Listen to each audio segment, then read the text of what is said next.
அஸ்ஸலாமு அலைக்கும். Welcome to சசாஸ் கிச்சன். இன்றைக்கி நாம் இட்லி பொடி எப்படி பண்ணலாம் அப்படின்னு தாங்க பார்க்க போகிறோம். இந்த இட்லி பொடி பார்த்திங்கன்னா மருத்துவ குணமிக்க ஒரு இட்லி பொடிங்க. அதே சமயத்தில் ரொம்ப ரொம்ப டேஸ்ட்டாகவும் இருக்கும், உடம்புக்கும் ரொம்ப நல்லது தாங்க. நம்ம இன்றைக்கி இட்லி பொடி எதில் செய்ய போகிறோம் அப்படின்னா தாமரை விதை இருக்கு இல்லையா, அதில் தான் நம்ம செய்ய போகிறோம். இதனால டேஸ்ட்டும் சூப்பராக இருக்கும், உடம்புக்கும் ரொம்ப ரொம்ப நல்லதுங்க. ஃபைபர் நிறைய இருக்குது இந்த தாமரை விதையில். இப்போ வாங்க எப்படின்னு பார்க்கலாம். நான் இன்றைக்கி இந்த கப்பில் 1 கப் அளவுக்கு தாமரை விதை எடுத்திருக்கேன். கிராம்ஸில் பார்த்திங்கன்னா ஒரு 100 கிராம் அளவுக்கு நான் எடுத்திருக்கேங்க. இந்த மாதிரி தான் வெள்ளை இருக்கும், ஒரு பஞ்சு மாதிரி இருக்கும். இதில் டேஸ்ட்டே இருக்காது, ஆனால் ஃபைபர் நிறையா இருக்குங்க. அதனால் நமக்கு செரிமானத்துக்கு நிறைய உதவி பண்ணும். வெயிட் லாஸில் இருக்கவங்க கூட இதை எடுத்துப்பாங்க. லைட்டாக நெய்யில் வறுத்துட்டு கொஞ்சமாக நெய் சேர்த்து வறுத்துட்டு நல்லா மொறுமொறுன்னு ஆயிரும். அதில் கொஞ்சம் மிளகும் உப்பும் சேர்த்து சாப்பிட்டிங்கன்னா அவ்வளோ சூப்பரான ஒரு ஸ்நாக்ங்க. குழந்தைகளுக்கு கூட கொடுக்கலாம், உடம்புக்கும் நல்லது தாங்க. இது சூப்பராக இருக்கும், பசங்களும் ரொம்ப விரும்பி சாப்பிடுவாங்க.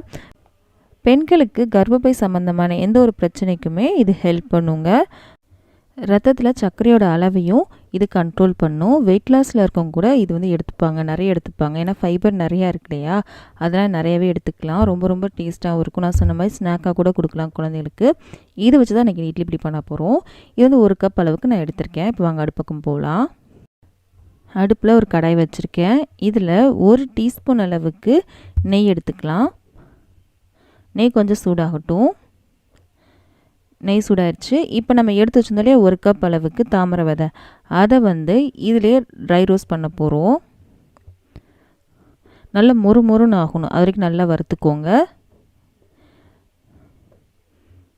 நான் சொன்ன மாதிரி நெய்யில் வறுத்துட்டு மிளகுத்தூளும் உப்பும் சேர்த்து சாப்பிட்டிங்கன்னா அவ்வளோ சூப்பராக இருக்கும். நல்லா வறுப்பட்டுருச்சு. இப்போ உங்களுக்கு காமிக்கிற எப்படி இருக்குது அப்படின்னு. இப்படி கையால் எடுத்து அப்படியே உடச்சிங்க அப்படின்னா அப்படி தூள் தூளாகிடணும். அந்த மாதிரி தான் இருக்கணும், அப்போ தான் ரெடி ஆயிடுச்சுன்னு அர்த்தம். இப்போ செஞ்சு காமிக்கிறவங்களுக்கு இங்கே பாருங்கள்,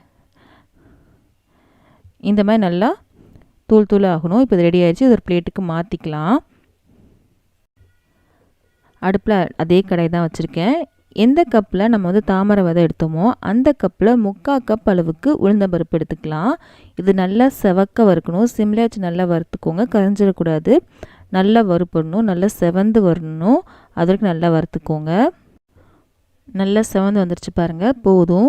இதையும் அதே பிளேட்டுக்கே மாற்றிக்கலாம். மாற்றிட்டேன். இப்போ அதே கடாய் தான் அடுப்பில் வச்சுருக்கேன். இதில் 1 டேபிள் ஸ்பூன் அளவுக்கு கருப்பு எள்ளு எடுத்திருக்கேன். அதையும் நல்லா வறுத்துக்கோங்க. சிம்லே வச்சு நல்லா வறுத்துக்கோங்க. நல்லா வெடிச்சதுக்கப்புறம் நம்ம எடுத்துடலாம். எள்ளு வெடிக்க ஆரம்பித்தோடனே எடுத்துடலாம். அதுக்கு மேலே வச்சிங்க அப்படின்னா கசக்க ஆரம்பிச்சிரும். இங்கே பாருங்கள், வெடிக்க ஆரம்பிச்சிருச்சு. எடுத்துடலாம். இதையும் அதே பிளேட்டுக்கே மாற்றிக்கலாம். இதில் 1 டேபிள் ஸ்பூன் அளவுக்கு கொள்ளு எடுத்திருக்கேன். இதையும் நல்லா செவக்க வறுத்துக்கோங்க. கொள்ளுக்கு பதில் நீங்கள் ஃப்ளெக்ஸீட் இருக்கு இல்லையா, அது கூட எடுத்துக்கலாம். இது நல்லா செவந்து வரட்டும். நல்லா செவந்து வந்துருச்சு. இதையும் அதே பிளேட்டுக்கே மாற்றிக்கலாம். எல்லாமே நான் சிம்மில் வச்சு தான் வறுத்துருக்கேன். இப்போது அதே கடாயில் நம்ம கொஞ்சமாக எண்ணெய் சேர்த்துக்கலாம்.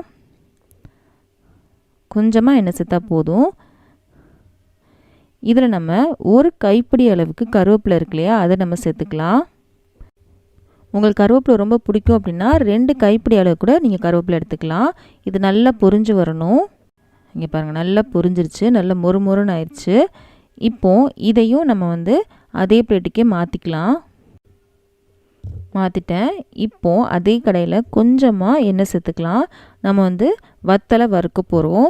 காரம் ஏறக்கூடாது அப்படின்றதுக்காக நம்ம கொஞ்சமாக எண்ணெய் சேர்த்துருக்கோம். நான் இன்றைக்கி 20 வத்தல் எடுத்திருக்கேங்க. உங்கள் காரத்துக்கு ஏற்றாப்புல எடுத்துக்கோங்க, இது கரெக்டாக இருக்கும். வேணும்னா நீங்கள் ஜாஸ்தி கூட பண்ணிக்கலாம், அது உங்கள் விருப்பம்தான். இதுவும் கொஞ்சம் நல்லா வறுப்பட்டதுக்கப்புறம் நம்ம பெருங்காயத்தூள் சேர்த்துக்கலாம். 1 டீஸ்பூன் அளவுக்கு பெருங்காயத்தூள் சேர்த்துருக்கேன். இது நல்லா கலந்து விட்டுடலாம்.